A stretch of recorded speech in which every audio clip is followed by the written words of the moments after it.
Something very interesting happens when you've been with a girl for a while, which is she's decided that you're valuable enough, but now she's going to start testing you for comfort. This is what I like to call a comfort shit test. And the problem is, it can sound exactly the same as a value shit test. It's essentially the same action, it just happens at a different point in the interaction and for a completely different reason. And remember how I said earlier that everything you do that increases value decreases comfort, and vice versa. So if you pass one of these comfort shit tests with the same thing that would help you pass the value shit test, you're increasing your value, which actually is going to make her even less comfortable. So this is why you can do the exact same thing you did early in the interaction and it won't work later. What you need to do is something fundamentally different, which is you need to pass this test in a way that builds comfort for her. So the major premise is you need to show her that what you have is special. You need to show her that you actually genuinely care about her. The problem is, if you just overtly say, no baby, you're special, I love you, you're the greatest, etc., now you're going so contrary to being the abundant guy who got her interested in the first place. Now she'll get bored and leave for that reason. So you're in this sort of catch-22, where on the one hand, if you pass it with value, you'll piss her off. On the other hand, if you make her too comfortable, well, now you lose all your value and she gets bored. So how do you handle this? What do you do?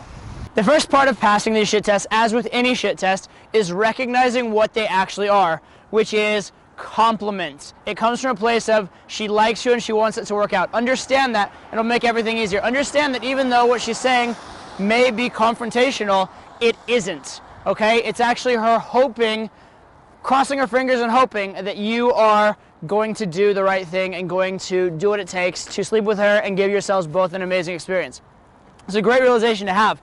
For a long time, I didn't actually even recognize comfort shit tests even though I was passing them. People would watch my footage and they'd be like, wow, that girl gave you so many shit tests. And I was like, no, what are you talking about? She didn't. She liked me.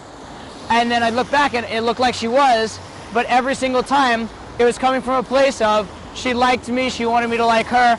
It wasn't actually anything negative in any way, shape, or form. So that's the first and most fundamental realization, is where it's coming from and what it is.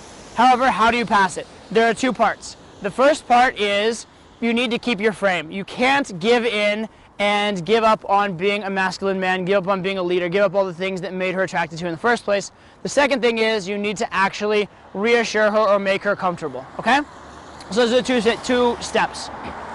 Make her comfortable, but also don't give up your frame while doing it. So let me give you a couple examples. First example is you've been talking to a girl for like 30 or 40 minutes, it's going really well, you're maybe holding hands, cuddling on a couch, maybe gonna leave the club soon, and she says something like, oh, I bet you do this with every girl. Now this is very similar to the is that your pickup line shit test you may get early in the set, but if you pass it in the same way, by just being cocky and funny, it won't really work. So a good example of how to pass this one might be, you say, you know what, that's really modest of you to not realize how special you are. I thought I really liked you, but I don't know, you don't seem that confident now. Okay, so let's look at that. So what are you doing? First of all, you're saying, I did think this was special. I was enjoying this. I liked it. But at the same time, you're also saying, like, I'm not a little pussy. You don't have me no matter what. You could lose me. And I'm not impressed with your testing.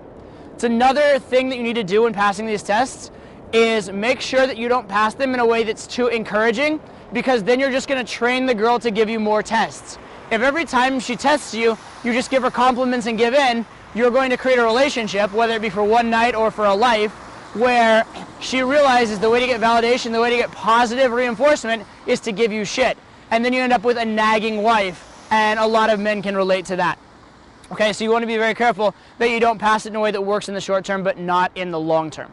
Another great example would be if a girl says to you, you've been hanging out for a while, it's going pretty well, and she's like, oh, you just want to sleep with me tonight. Right? In that case, now if you were to be like, no, I don't want to sleep with you, it's I just am a nice guy, now you're taking away all that danger and mystique and all the like sex worthiness and like masculinity that probably got her attracted to you. If on the other hand you just like yeah, I just want to sleep with you, then she doesn't feel special, right? Especially if you're like, yeah, I just, liked you for physical qualities, or if you like just ignore or whatever. So you have to make her feel loved, you have to make her feel cared about in a way, but you can't give in. So how would you handle this? Well, there's a few different ways. You'd be like, no, I don't just want to sleep with you. I mean, you are attractive and everything, but actually I was thinking we might get to know each other first, and we could just like leave that whole sleeping with each other thing for later. I mean, I'm okay with it if it happens, but you know, if it doesn't happen, I would hope you'd be okay with that. And actually, I would hope that like you wouldn't be pissed off with me if later on tonight I decide I don't necessarily want to sleep with you either. All right, so that'd be a way to do it, is you reframe it in such a way that yes, I'm open to sleeping with you, but let's just see how it plays out. Let's just have the experience. It's not an agenda-based type of a thing, right? And I do want to get to know you. I do want it to be special. Another way you could do it is, you know, actually, you are very sexy. I wouldn't mind sleeping with you, but I think we should get to know each other a little bit better because, A, I'm not sure, and B, you know, if we get to know each other, it'll just be better if and when we do, right? So there's a lot of ways to deal with it, but again, what are you not doing? You're not getting nervous, you're not giving up your frame, but you're also not being a total dickhead, okay? How do you recognize the difference between a value shit test and a comfort shit test? Generally, what you're looking for is the overall context of the interaction. If the context has been mostly good, if the context has been that she likes you and is chasing you, it probably is a comfort test rather than a value test, so pass it that way first. If you try and pass it as a comfort test and it doesn't work, then maybe try it as a value test in case you're wrong. Same works the other way around. If you do get a value test or a test early on, treat it as a value test first. If it doesn't seem to be working, you might try treating it as a comfort test. But understanding this distinction and understanding what you need to do later on with these girls that really like you is going to dramatically increase your amount of sex and dramatically increase the quality of sex and consistency of your game.